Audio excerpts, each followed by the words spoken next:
Hi, friends. Okay. This chapter is the beginning. In the distance, thunder growls, long and low and not giving up. Reminds me of my stomach, pre-breakfast. I test the air. Weird. Something isn't right. Julia, it's George. Rushing over. Hurry up. You need to get inside. George has an odd scent, like he's on guard. I've only smelled it a few times on him. I look up. The clouds have turned strange shades of green and yellow and gray clustered together like rows of fat marshmallows. It's so ugly, it's beautiful. I can't stop looking. The air goes still like a cat before it leaps on its prey. Kenyani and Ivan and Kudzu are racing toward the gorilla villa. A fat raindrop hits my nose. It tastes wrong. How can rain taste dangerous? People are yelling, running, opening umbrellas, covering their heads with maps of the park. More drops. At the far end of the field, I can just make out a Kello herding Ruby along. Another drop. A dry one, like a pebble. Hail, George says. Julia, now. He grabs her hand. Rumbling, the sky boils and swirls. Bob, Julia calls. Come on. I move to leap off my perch, to run to Julia. I've done it 1,000 times, but this time I lose my footing. I never slip. I'm as nimble as nutwood. But the rain, the hail.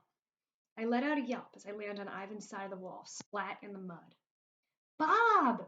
Julia screams. He'll be okay, George says.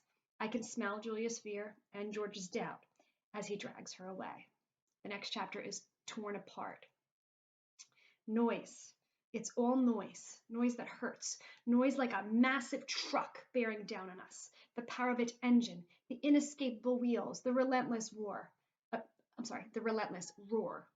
Nothing to see, nothing even to smell. Just the terrible sound of the world disintegrating. Next chapter is very short. It's called No Way. And it says, I'm flying. The next chapter is Airborne. Not far, just into the nearby giraffe domain. Not high, just enough to buzz the tops of the trees. Not long, just enough to stop breathing. But I fly. I'm not alone. Half the world seems airborne. Trees, boards, bicycles, chunks of roofs, umbrellas, chairs, bits and pieces of life. It all levitates past like some horrible magic trick. Something hits my head. A toy truck, maybe? And I yelp in pain. Boys and girls, if you know about a tornado, things get picked up by the wind, by the circular wind, and moved from one place to the other. I think that is what Bob is experiencing right now. Something hits my head, a toy truck maybe, and I yelp in pain. And I'm terrified. So scared, I pee myself. And I'll be the first to admit, you try it and see how dry your underwear stays. But still, I fly. Not like in the box with my brothers and sisters, not like with the owl. This is different. This is me, Bob the dog, spending a moment as Bob the bird. The next chapter is landing. It's over. I land. Hard on my rear. And slide to a stop directly underneath Stretch, the oldest giraffe in the place. The roar, and by now I've realized we're talking a real live tornado, vanishes as quickly as it came, leaving a vacuum. A silence that hurts even more than the noise. Next chapter is Bad Dog. And this is why I'm a bad dog. Not bad dog like I choose your favorite slippers. Bad dog like I'm not a good representative of my species, of any species. I don't think, Ivan, Ruby, Julia, are they all right? I've got to find them. That's what a hero dog would do. One of those guys on the Man's Best Friend show. Hero dogs dash into flames and dig into rubble. Hero dogs are fearless. Nope, not my style. What do, Bob? Untamed? Undaunted? I howl like a newborn puppy. The next chapter is honest. I'm not hurt. Banged up a little, sure, but nothing major. And I don't howl for long. But it's what I do. Like I said, I ain't a saint, but at least I'm honest about my failings. Next chapter is Stretch. Slowly, with some difficulty, Stretch peers down between his two front legs. His body partially shelters me from the rain. A piece of canvas has draped itself around his neck like an ugly scarf. I swallow my howls. We look at each other, too stunned to form actual words. Finally, Stretch clears his throat. Hello, he says in a strangely calm voice. What kind of animal might you be, if you don't mind my asking? Dog. I didn't think you guys flew. We don't, as a rule. I pick myself up, I move out from under Stretch and take in my surroundings. The pelting rain has slowed some, and the wind has dulled. What was that? Stretch asks, trying and failing to yank the canvas off his impressive neck. A tornado, I think.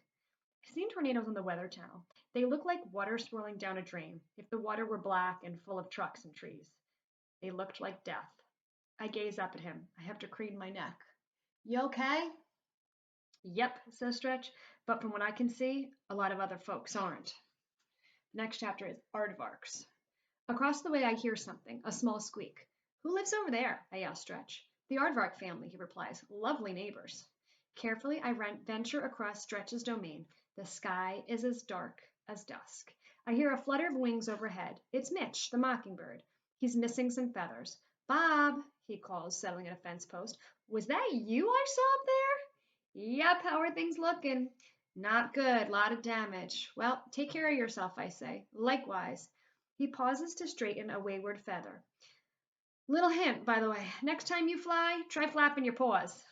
I make my way over a broken wooden barrier, tiptoe over some scattered glass and twisted metal, cross the paved path, and arrive at the aardvarks. More sounds. They're coming from what looks like a demolished keeper's shed. I hesitate, not sure what to do. It's a big mess, and I'm a small guy. Also, my head hurts. I feel dazed, fuzzy. My ears are ringing. I yank up off some small stray boards with my mouth. For the record, small stray boards have small stray nails in them. Underneath the boards are 3 shivering aardvarks, 2 babies and a mom. They're strange looking, I gotta say, with their long piggy snouts and bunny ears. You good? I ask. What was that? The mother manages to ask. Some seriously bad weather, I say. Is it over? I consult the wind. I doubt it. You think everybody's okay? She asked. I don't know, sure hope so. And then it hits me. Ivan, Ruby, Julia, George. Look, I gotta go, I say in a strangled voice. Any part of your indoor den survive? She nods. Think so. Go there, lie low. Where's Pedro? The littlest aardvark asks. I feel my head with a front paw. A nice bump is forming. Who's Pedro? Our keeper. He'll come, I promise. Are you sure? The baby asks. I'm sure, I say. But of course I'm lying. The next chapter is sounds. The eerie quiet doesn't last. Before long, the squeals and shrieks and brays and squawks of the animal kingdom crowd the air. Terror, confusion, pain. From far off comes the wailing of sirens. Car alarms blare from the parking lot. Now and then, people shout. Cries for help translate into any language, human or animal, fish or fowl. Never want to hear those again. Never, ever. Next chapter is smells. And the smells, like I said, feelings have a scent. I figured I'd smelled pretty much everything there was to inhale in this big old world, but the smell of sheer terror, of helplessness, of blood, of broken bones, of torn wings. Well, turns out there are a whole lot of smells I've never encountered. Didn't know how lucky I'd been. Friends, I'm making a bit of a text-to-text connection. Bob talks about how smells have a sound. I'm sorry, how smells have a taste. I said that wrong. And it reminds me of the litmus lozenge from Because of Winn-Dixie, and how that was like a taste of sadness. And this is a smell of fear. It's interesting to think about how we can use our senses other than our sight for certain feelings. The next chapter is surveying the damage. I pick my way past the devastation. The tornado has left a random path of misery. The African aviary is gone, simply gone. The kids' farm nearby, untouched. Although there are some very flustered chickens collecting like all get out from the safety of their hen house. So one section is ruined, the other section was not even touched. I see few people. Hopefully a lot of potential visitors were scared off by the threatening weather. It looks like some of the animals listened to their early warning system, those little voices inside telling them something bad was coming their way. Quite a few seem to have taken cover before the brunt of the storm. I wish I'd paid more attention to my own internal weatherman. I pass the penguin viewing window, the one that allows visitors to watch their graceful swimming. Several penguins are underwater, swooping and swiveling. Joe, Jim, I call, and they both swim over. Bert, okay? I ask. Baby Bert pops his little head out of the water. Hey, Bob, did you know we're having a storm? Yeah, I noticed. All good here, Bob, Joe says. You? Yep, took a little flight, though. Daddy, says Bert, can I fly? In the air? Nope, says Joe. You fly underwater. You're a penguin. Bob flew, and he's a dog.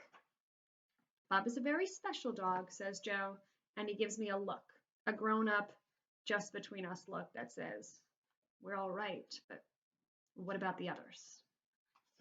We are going to stop there for today, friends. So far, it seems the damage to the tornado was bad in some places. The damage from the tornado was bad in some places, but so far all the animals, thank goodness, seem to be okay. The next chapter is called Baby Sloth. See you next time.